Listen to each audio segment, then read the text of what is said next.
اللہ کی توحید میں آ جا. ان مردوں کو غوث اعظم نہ سمجھ جو اپنے کپڑے نہ اتار سکے، جو اپنا طہارت نہ کر سکے، جو اپنا غسل نہ کر سکے، جو بیوی روتی کو چپ نہ کروا سکے، جو روتے بچوں کو چپ نہ کروا سکے، ارے جو خود چل کر قبرستان نہ جا سکے، جو قبر کی مٹی میں اتر نہ سکے، جو اپنی قبر پہ مٹی ڈال نہ سکے، اتنے مجبور تھے کہ لوگوں کے کندھوں کے سوار ہو کر گئے تھے. وہ قبر میں داخل ہونے کے بعد سب سے بڑے مددگار کیسے بن گئے؟ غوث اعظم کا معنی کیا ہے؟ سب سے بڑا مددگار.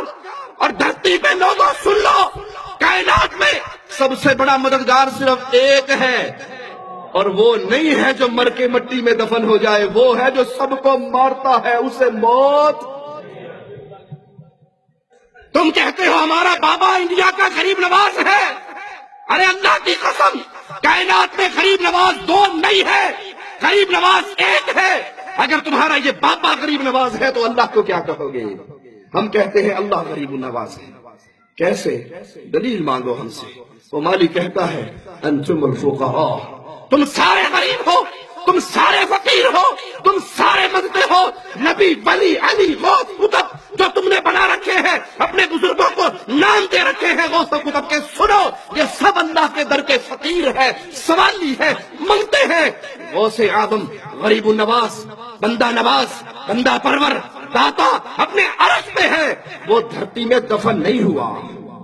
تم کہتے ہو ہمارے بابا جی چھڑا لیں گے، اور یہاں محمد کریم صلی اللہ علیہ وسلم لخت جگر فاطمہ سے کہتے ہیں بنتی فاطمہ، بیٹی عمل کرنا، لا اغنی عنک من اللہ شیئا.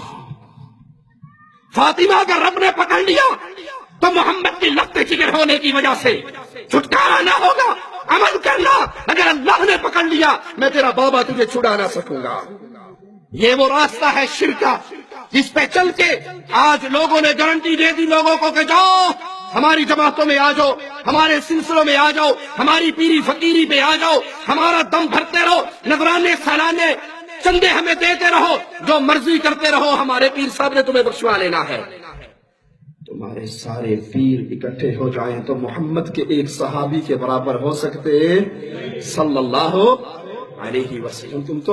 تم تو کہتے ہو یہ جنت میں لے جائیں گے، یہ خود جنت میں جائیں گے یا نہیں جائیں گے اس کی ان کے پاس کوئی گارنٹی. یہ جنت میں جائیں گے یا نہیں؟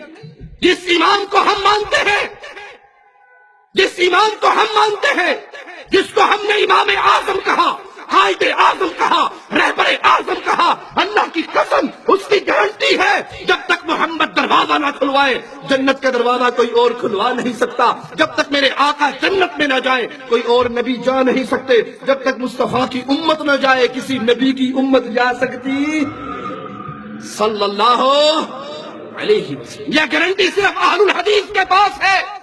وہ جنت کھلوائے گا، جنت میں پہلا قدم محمد کا لگے گا صلی اللہ علیہ وسلم. تمہارے امام جائیں گے یا نہیں جائیں گے اس پہ کوئی ثبوت اور گارنٹی موجود؟ میں نے کہا